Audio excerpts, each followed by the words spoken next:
Jo, servus Leute und willkommen zu einem etwas anderen Video und zwar einem Yu-Gi-Oh! Guide. Ich habe sowas noch nie gemacht und an alle Yu-Gi-Oh! Spieler da draußen, wenn ihr Interesse habt, könnt ihr dieses Video gerne gucken.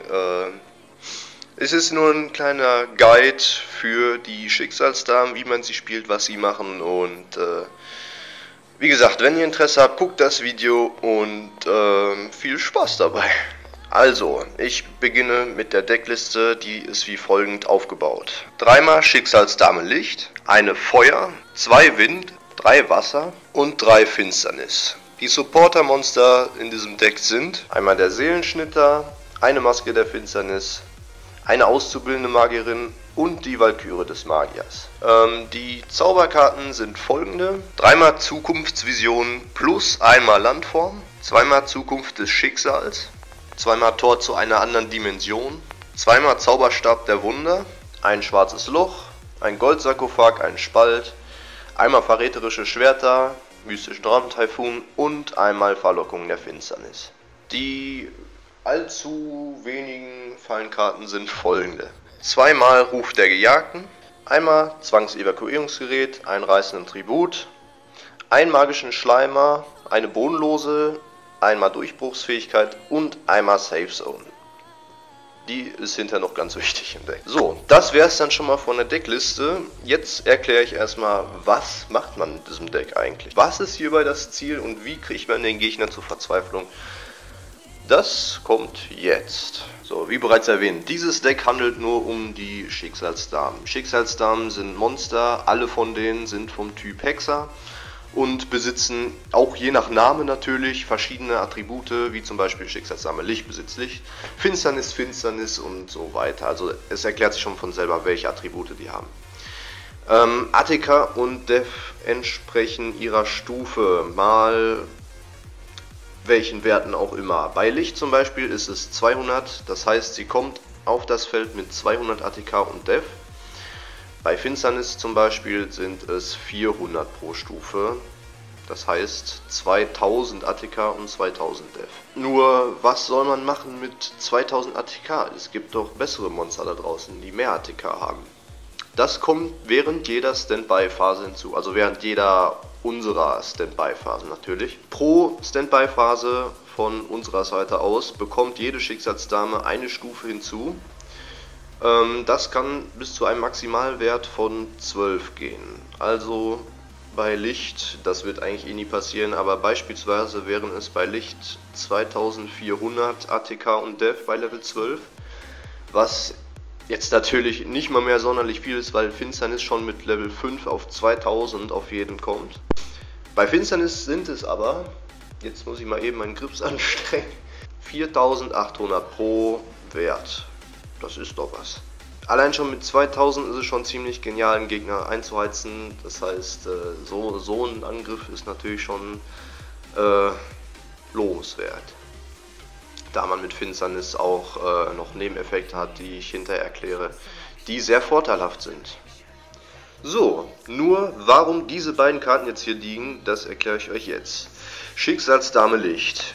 Eine besonders geniale Karte. Zwar nicht viel ATK, aber eine sehr geniale Karte, um andere Schicksalsdamen aus dem Deck herauszubekommen. Besonders wichtig, Finsternis rauszubekommen, da sie Level 5 ist und für ihre Beschwörung normalerweise ein Tribut gemacht werden müsste, ist das nicht nötig, wenn man Schicksalsdame Licht hat. Um sie oder beziehungsweise ihren Effekt zu bekommen, gibt es viele Wege. Und zwar gibt es in diesem Deck jetzt, was ich jetzt momentan hier spiele, also es ist noch nicht vollständig, aber momentan gibt es in diesem Deck 3 Wege, um ihren Effekt zu aktivieren. Besonders häufig natürlich, warum wir auch 3-mal Zukunftsvision drin haben und sogar noch ein Landform, um diese Karte wirklich zu bekommen, weil Zukunftsvision ist eine ziemlich geniale Karte, um auch gegnerische Spiele sehr stark zu verlangsamen. Schicksalsdame Licht hat nämlich folgenden Effekt, dass wenn sie vom Spielfeld, wenn sie das Spielfeld verlässt, kann man eine andere Schicksalsdame aus dem Deck heraus beschwören.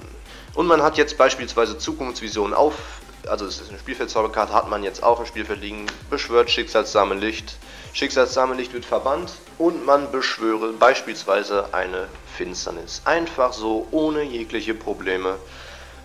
Man muss sie noch nicht mal auf der Hand haben, sie kommt aus dem Deck heraus. 2000 ATK und Def. Jetzt angenommen, der Gegner hat irgendwelche Monster, das macht jetzt natürlich nicht viel aus. 2000 ATK sollte eigentlich schon fast jedes Monster, was Level 4 ist, mitreißen, es sei denn, es sind unzerstörbare, wie auch immer. Und da es eine Spezialbeschwörung ist, bleibt es halt auch von Zukunftsvisionen unberührt. Aber dasselbe zählt natürlich auch für die anderen Karten.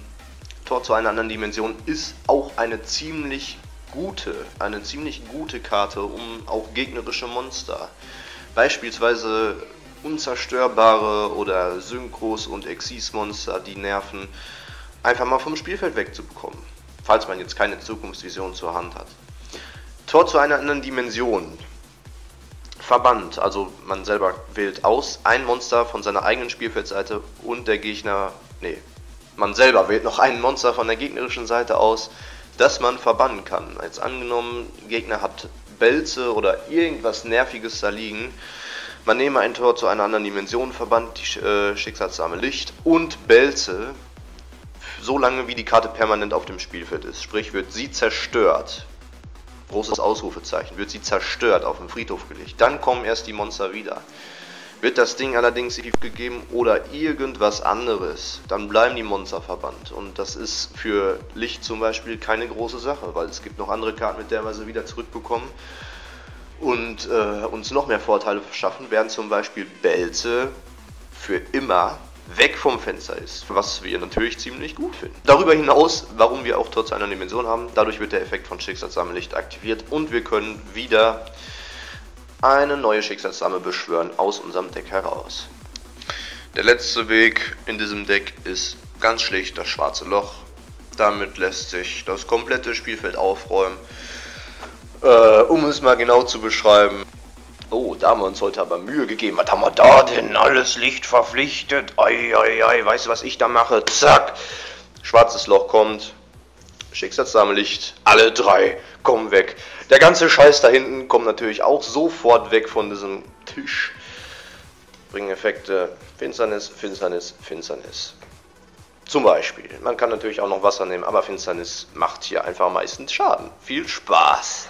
Dürfen wir natürlich nicht vergessen, Schicksalssammellicht hat noch mehrere Monster, die sie rausbringen kann. Nicht nur Finsternis, sondern auch noch andere. Und dazu zählen diese beiden Karten hier. Sie nennen sich Wasser und Feuer. Und ihre Effekte sind folgende. Also erstmal, Wasser hat 4 Sterne und bekommt hat pro Level 300 ATK und Def, sprich 1200. Nicht sehr, also nicht sonderlich viel, eigentlich sogar recht wenig. Aber ihr Effekt macht eigentlich so das Deck besonders gut, was das Ziehen angeht. Denn wenn sie spezial beschworen wird und man eine andere Schicksalsdame kontrolliert außer Wasser, darf man 2 verdammte Karten ziehen. 2 Gratiskarten. 2. Das ist ein Plus 2. Angenommen, also sie kann man durch irgendwelche Effekte beschwören, also irgendwelche Spezialbeschwören. Da braucht man noch nicht mal eine Schicksalsdame für, beispielsweise durch, wie ich es hier im Deck habe, durch Ruf der Gejagten. Man kann auch Seelenlast verwenden, was ich zurzeit leider noch nicht im Deck habe. Aber auch sie ist besonders gut. Ziemlich böser Zug werden, also ein richtiger Death Draw, weil sie Stufe 2 ist und 200 ATK pro Level kriegt, das heißt, sie hat auch nur 400 und 400 Def. Allerdings ist ihr Effekt der totale Killer. Wird sie durch einen Effekt einer Schicksalsdame in offener Angriffsposition beschworen, spezial beschworen, darf man ein Monster in Angriffsposition wählen, das der Gegner kontrolliert, zerstöre das Ziel und füge dem Gegner Schaden in Höhe der Grund-ATK des gewählten Monsters zu. Ja, damit bringt man so manchen Urteilsdrachen oder andere nervige Monster mal eben auf den Friedhof und macht sage und schreibe den Grundschaden, den das Ding auch an Grund-ATK hat. Ganz ehrlich, ist es gut, diese Karte also irgendwo im Friedhof oder im Deck zu haben. Wenn man sie zieht, ist das wirklich kein guter Zug, weil sie nur per Spezialbeschwörung ihren Effekt kriegt, weil sie halt nur 400 ist, also deshalb auch nur einmal im Deck. Eine ziemlich gute Karte eigentlich, aber behaltet sie wirklich maximal einmal. Zweimal kann man reintun, aber ich sag, einmal reicht und mehr sollte man dann auch nicht von ihr im Deck haben. Aber das waren ja noch nicht alle Schicksalsdamen im Deck. Es gibt noch eine und die nennt sich Schicksalsdame Wind. Ist Level 3, bekommt pro Level 300 ATK und Def, sprich 900. Sie ist lediglich dafür da, um die komplette Backrow von den Gegnern wegzuschlagen. Und zwar in ihrem Sinne, man kann schon glatt sagen, es ist wie Elementarheld Stratos und ihr Effekt lautet wie folgt, dass wenn sie normal beschworen wird, dass man eine Anzahl Zauber- und Fallenkarten, die der Gegner kontrolliert, zerstören kann, wie die Anzahl Schicksalsdamen auf deiner Spielfeldseite. Angenommen, wir haben Zukunftsvisionen bei uns auf dem Feld liegen, so wie jetzt zum Beispiel, beschwören Wind normal. Zuerst aktiviert sich Zukunftsvision. Zuerst der Effekt von Wind, dann der von Zukunftsvision, sprich diese Kette kommt zuerst, sie wird verbannt, trotzdem können wir immer noch den Effekt von Wind benutzen und beispielsweise verräterische Schwerter, eine Karte und wir haben eine Wind gehabt zu dem Zeitpunkt, sprich wir können eine Zauberfallenkarte einfach so zerstören. Haben wir mehrere Schicksalsdamen da liegen, dann wird das natürlich noch viel besser. Ja, wir beschwören sie normal, kriegen ihren Effekt, Zukunftsvision aktiviert sich, Wind wird verbannt, wir kriegen ihren Effekt, zu dem Zeitpunkt hatten wir 5 Schicksalsdamen mit verschiedenen Namen auf unserer Spielfeldseite. Ich glaube, es ist noch nicht mal abhängig, ob wir welche von verschiedenen Namen brauchen. Ich glaube, es ist sogar so, dass wir auch ja, es ist sogar völlig irrelevant, ob die den gleichen Namen haben oder nicht. Sprich, es ist völlig egal, Hauptsache Schicksalsdamen auf dem Feld. 5 waren zu dem Zeitpunkt da und wir zerstören die komplette Backrow vom Gegner. Was so viel heißt wie, wir können angreifen. So viel dazu. Aber wir haben noch nicht genug über Finsternis gesprochen, denn sie ist einfach die beste Karte von den Schicksalsdamen, die es überhaupt gibt, weil sie ist verantwortlich für das Swarming, was möglich macht, dass man mit ihr sein eigenes Spielfeld mit Schicksalsdamen vollswarmen kann, das mit Hilfe von gerade mal 2 Monstern. Und zwar ist ihr Effekt folgendermaßen aufgebaut, dass wenn ein Schicksalsdamenmonster, nicht sie selber, sondern irgendeins, ein Monster des Gegners durch Kampf zerstört, kann man ein Schicksalsdamenmonster vom Friedhof spezial beschwören. Es ist völlig egal welches. Angenommen, wir kämpfen mit der Finsternis 2000, sagen wir jetzt, ist völlig egal, gegen ein gegnerisches Monster, das weniger Def hat. Ich habe jetzt hier Licht genommen, weil sie nur 200 hat. Zerstören es durch Kampf, kriegen ihren Effekt, swarmen das Feld mit einer anderen Finsternis aus dem Friedhof. Greifen mit ihr das zweite Monster an. Wieder eine Licht. Wieder zerstört, kriegen diesmal beide Effekte. Nehmen wir doch auf jeden Fall Wasser. Gut, wenn jetzt das Spielfeld frei ist, kann man sich sogar in ATK drehen. Beschwören eine Wasserspitze. Sagen wir, da liegt Urteilsdrache. Können wir sogar, also wie gesagt, wir kriegen beide Effekte. Eine Wasser beschwören wir, beschwören noch eine Feuer, kriegen ihren Effekt und jagen den Urteilsdrachen in die Luft. Kriegt er nochmal 3000 Schaden, kriegen einen Effekt von Wasser, weil sie spezial beschworen wurde und ziehen nochmal 2 Karten gratis. Und greifen natürlich nochmal mit ihr und ihr an, wenn nichts mehr da hinten liegen sollte. Sind nochmal 1600. Ja, und wenn man durch Wasser noch irgendwelche guten Karten gezogen hat, wie zum Beispiel irgendwas wie verräterische Schwerter oder so, dann sind natürlich auch die eigenen Monster gut abgesichert, wie zum Beispiel Feuer, da sie nur mit 400 ATK und Def nicht gerade sehr stark ist. Aber das ist das Besondere an Dark.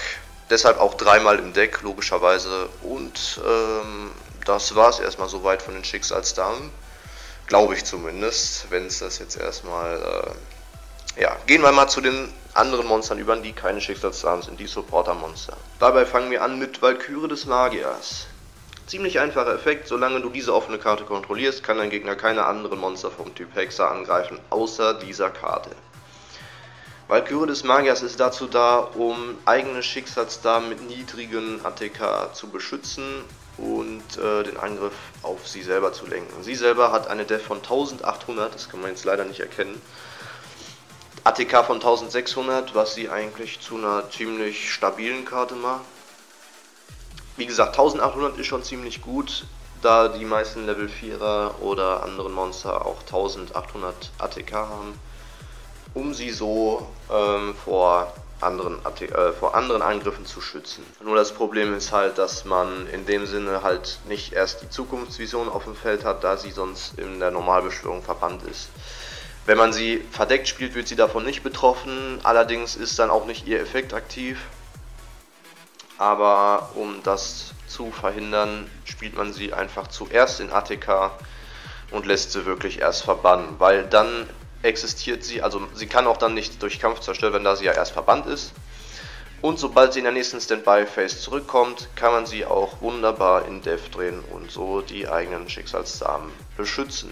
Dazu noch eine kleine Combo. Sollte jetzt beispielsweise hier durch die eigene Zukunftsvision in derselben Runde, also nicht in derselben, in der nächsten Standby-Phase Licht wieder zurückkommen und wir haben gerade noch eine Feuer hier und der Gegner droht uns beispielsweise mit irgendwelchen guten Beatsticks diese beiden zu zerstören. Einfach so. Dann machen wir Folgendes, deshalb haben wir auch diese Fallenkarte im Deck. Sie nennt sich Safe Zone, auf Deutsch sichere Zone, und equippen unsere Walküre des Magiers. Drehen sie in Dev und voila. Was will der Gegner machen? Safe Zone macht nämlich Folgendes. Man kann ein Monster auf dem Spielfeld in offener Angriffsposition wählen und es damit ausrüsten.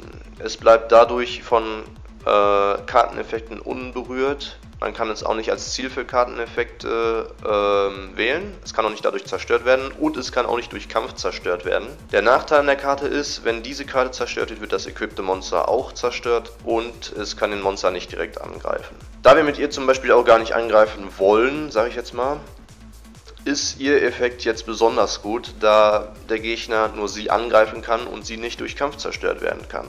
Dadurch bleiben andere Schicksalssamen auf dem Feld unberührt von irgendwelchen Attacken oder anderen Miserabilien. Wir haben auch einmal die auszubildenden Magierin im Deck. Sie hilft uns dabei, Schicksalssamen nicht irgendwo aus dem Deck herauszubekommen.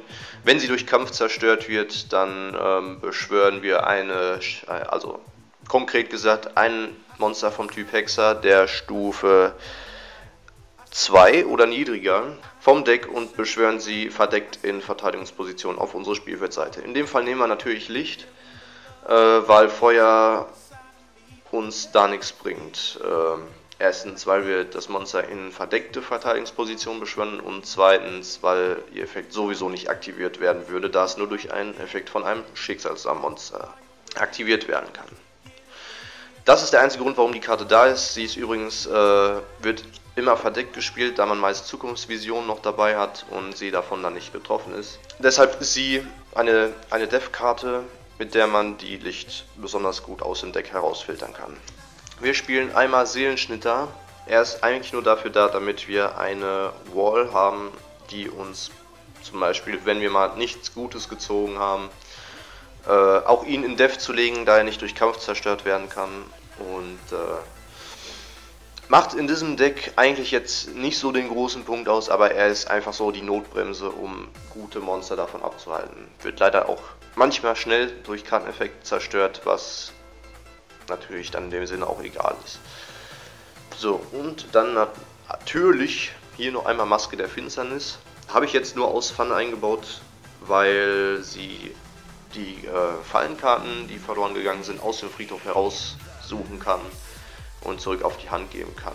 Die ist besonders nützlich, beispielsweise, also sie hat den Flip-Effekt, dass wir eine Fallenkarte aus unserem Friedhof herausfiltern können. Dazu haben wir ja eine große Auswahl, falls wir mal was verballert haben oder durch mystischer Raumtaifun irgendwas kaputt gegangen ist, holen wir uns das ganz fix wieder. Also ich habe es nur ganz vergessen, es gibt noch mehrere Wege, um Lichtseffekt zu aktivieren. Dazu zählen nicht nur diese 3 Karten hier, sondern natürlich noch die 2 Fallenkarten.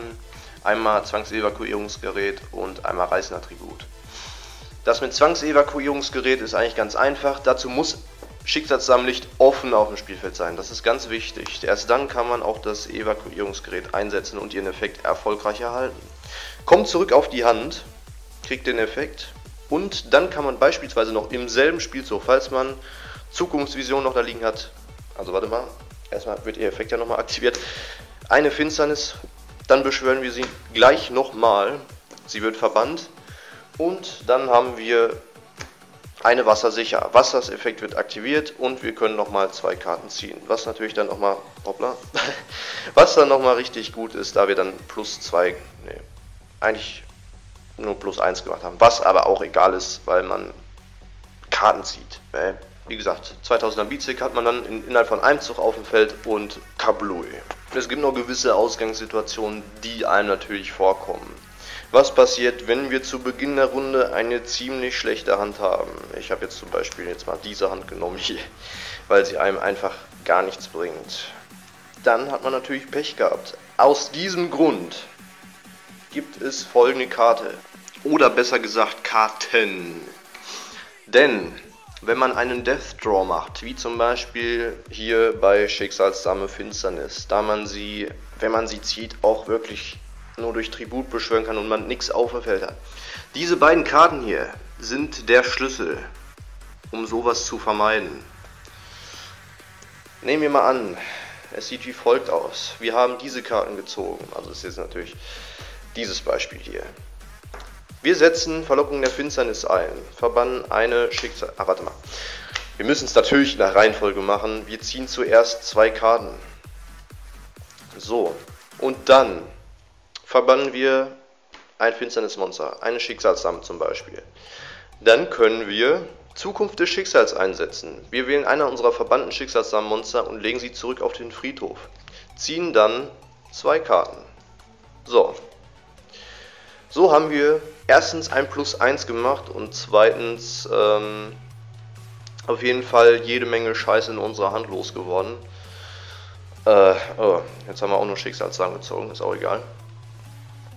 Nehmen wir mal an, das wären jetzt sinnvolle Karten, aber wir haben auf jeden Fall ein +1 gemacht. Das ist schon mal etwas, was wir in diesem Deck besonders gut brauchen, weil niemand möchte freiwillig mit einer schlechten Hand spielen, logischerweise. Aber so viel dazu, das ist schon mal eine gute Kombo, die man machen kann, wenn man diese 3 Karten zieht. Eigentlich ziemlich praktisch. Aber warte mal, was genau ist mit Zauberstab der Wunder jetzt am Hut? Um das mal zu kurz zu erläutern, das ausgewählte Monster, also es muss ein Monster vom Typ Hexer sein, erhält 500 ATK und man kann diese Karte plus das equipte Monster auf den Friedhof legen, um 2 Karten zu ziehen. Die Karte ist lediglich dafür da, um beispielsweise, wenn man jetzt mit Finsternis ein Monster durch Kampf zerstört hat, beschwört eine Feuer und greift ein gegnerisches... greift an.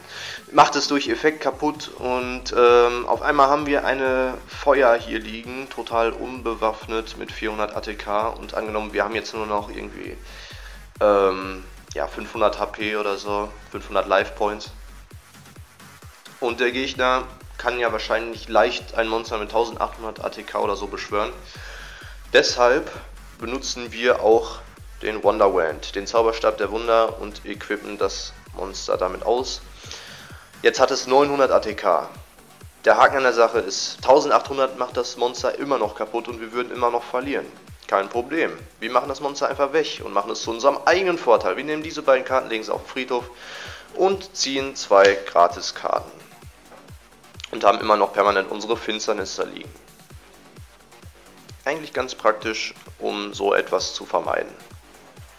Ja, und natürlich kann Zauberstab der Wunder auch, um Beatsticks zu erhöhen, nochmal verwendet werden, wie zum Beispiel Finsternis auf 2500, beziehungsweise je nach Stufe nochmal mehr ATK oben drauf zu rechnen. So, Goldsarkophag. Diese Karte ist im Schicksalsdamen-Deck eine besonders wichtige Karte. Sie ist so der letzte Farbklecks auf dem Blatt Papier, den man immer braucht, um das Bild auszumalen, weil er ersetzt wirklich in jeder Situation immer die beste Möglichkeit, um später das Match zu gewinnen, beziehungsweise die Draw Power zu erhöhen, wie auch immer. Ein paar Beispiele dazu. Angenommen, in unserer Starthand befinden sich diese beiden Karten. Dann ist natürlich klar, wir setzen den Goldsarkophag ein, suchen uns beispielsweise, da würde ich jetzt persönlich, Wasser nehmen. Wenn sie hinter auf dem Friedhof ist, ist es besonders gut, wenn man mit Finsternis Monster zerstört. Mit ihr kann man nämlich die Dropout nochmal erhöhen. Wir nehmen die Finsternis, verbannen sie, setzen Zukunft des Schicksals ein und sie kommt auf den Friedhof zurück und ziehen 2 Karten. Dadurch halt ein plus 0. Ersetzt uns aber so etwas hier, beziehungsweise ziehen in andere gute Karten rein, die wir dann benutzen können. Und haben eine Wasser auf dem Friedhof, welche dann hinter durch Finsternis wieder beschworen werden kann. Das ist ein Beispiel, ziemlich praktisch und angenommen unsere Starthand sieht wie folgt aus. Ein Goldsarkophag, 2-mal Zukunftsvision, ein Seelenschnitter und ein mystischer Raumtaifun. Was uns natürlich in dem Sinne jetzt sagen will, na hoppla, wir kommen ja nicht an starke Monster ran. Dann machen wir Folgendes. Wir können schon mal einmal Zukunftsvision aktivieren und den Seelenschnitter verdeckt legen. Den mystischen Raumtaifun können wir natürlich auch noch verdeckt legen. Und der Sarkophag hilft uns dabei, Licht ausfindig zu machen und lediglich dann irgendwann in der zweiten Standby-Phase nach der Aktivierung auf die Hand zu bekommen und dann gewissermaßen auch noch Effekte zu aktivieren und dann wieder anfangen, das Spielfeld zu swarmen mit Schicksalsdamen. Deshalb ist Goldsarkophag auch besonders wichtig in diesem Deck, weil sie benötigen wir auf jeden Fall, sobald wir auch Zukunftsvision haben. Das ist übrigens auch eine gewisse Starthand, die wir brauchen. Wenn wir die beiden auf der Starthand haben, ist ganz klar, wir aktivieren Zukunftsvision, beschwören Licht, verbannen Licht, kriegen eine Finsternis und so weiter und so fort. So, dann kommen wir noch zu dieser Karte hier. Beziehungsweise es sind ja 2 im Deck, 2-mal Ruf der Gejagten. Besonders wichtig, um Wasser oder Finsternis aus dem Friedhof wieder zurückzubekommen. Beispielsweise in der vorherigen Combo, die wir schon gesehen haben, wenn wir Zukunft des Schicksals und Verlockung der Finsternis plus Finsternis ziehen. Angenommen, wir haben noch einen Ruf der Gejagten auf der Kralle. Das ist wunderbar. Wir kriegen erstmal wieder den plus 1 Draw, haben Finsternis auf dem Friedhof und setzen Ruf der Gejagten ein. Also wir setzen sie nicht ein, wir setzen sie. Um dann möglicherweise ab dem nächsten Zug, das ist wichtig, versucht Ruf der Gejagten im gegnerischen Zug einzusetzen, um so ab der nächsten Standby-Phase, die wir dann kriegen, nochmal eine Stufe extra zu bekommen und so 2400 ATK zu bekommen. Der beste Zeitpunkt ist so während der Main Phase 2 oder End Phase des Gegners. Angenommen, wir haben schon eine Finsternis da liegen und haben eine Wasser auf dem Friedhof. Ganz klar, auch während Main Phase 2 oder End Phase des Gegners, damit wir so erstens mal 2 Karten zu ziehen und dann während unseres Spielzuges sie dann in Death zu drehen. Natürlich bekommen beide dann auch nochmal während der Standby-Phase eine Stufe höher. Das heißt, sie hätte 1500, sie 2400. Und wir haben wieder ein plus 2 gemacht dank Wasser. Oh nein, ich habe 2 Schicksalssamen auf meinem Feld, haben nur noch 200 und 900 ATK.